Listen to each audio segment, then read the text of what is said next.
Are you serious? Are you serious? Guys, we may be seeing some war breaking out now over in Somalia, and this has everything to do with al-Shabab.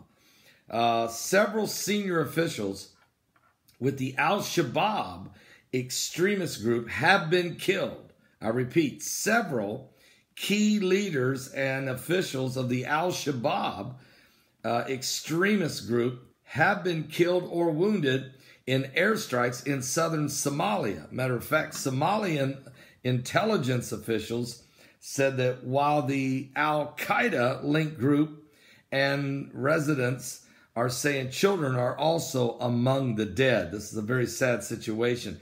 The intelligence officials who spoke on condition of anonymity because they were not authorized to talk to the media said that overnight airstrikes hit a training school and nearby hospital in Sakau, which is a town in middle Juba region in Somalia.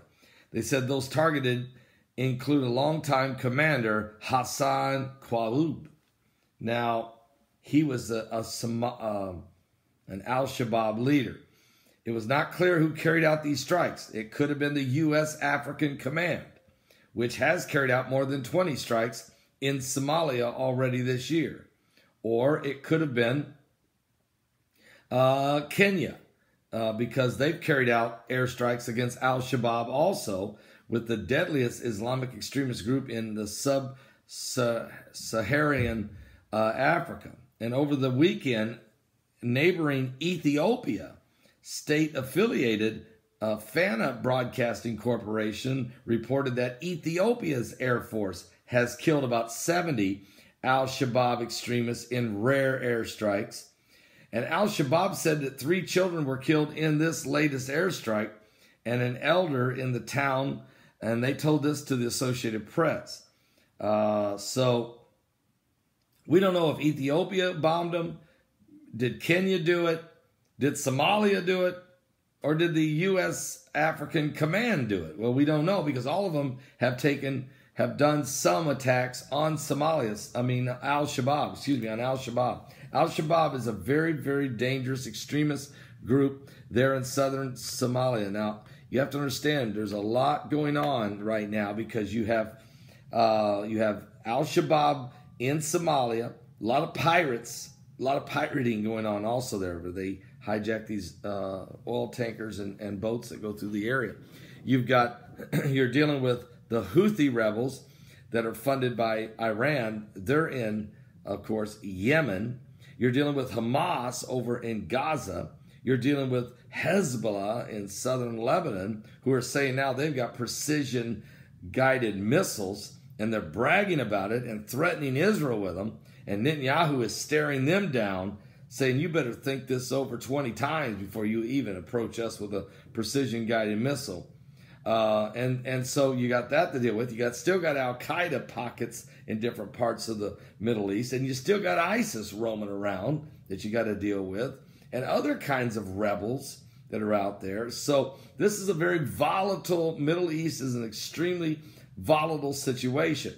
And now with this new development of Russia linking up with Turkey to build some kind of buffer zone along the northern Syrian border with Turkey, and you still got Idlib, this province of people that Russia is they're getting in position to make a ground offensive. They haven't done it yet, and I think the reason why they haven't is because they knew the refugees would flow into Turkey, and Turkey don't want them. So Turkey's setting up troops all along their border and establishing this buffer zone. They're setting this up in advance of what looks like could be a ground assault on the city of Idlib and Idlib province. But it won't be Russians on the ground. They would send in their proxies, the Iranians and the Syrian troops. And of course, President Donald Trump is warning against this.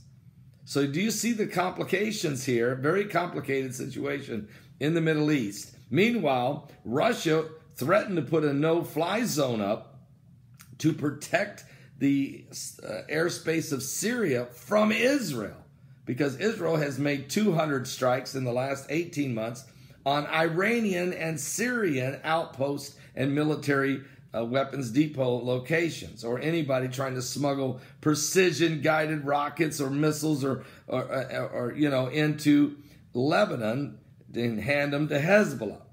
So Russia, after the Russian plane was shot down by the Syrians by mistake, after the Israelis used the plane for cover, Putin threatened to put a no-fly zone in there, but Russia said, you don't want to do that because we're still going to fly in there and we're still going to bomb Iran. All right, what are you going to do? Try to shoot us down?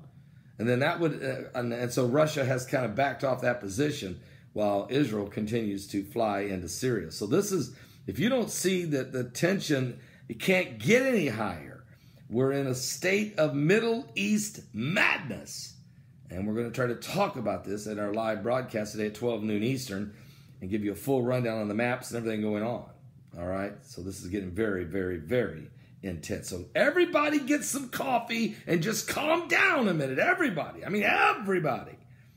Wow. Now you got Ethiopia getting involved. And Kenya. Somalia. Are you serious? Are you saved?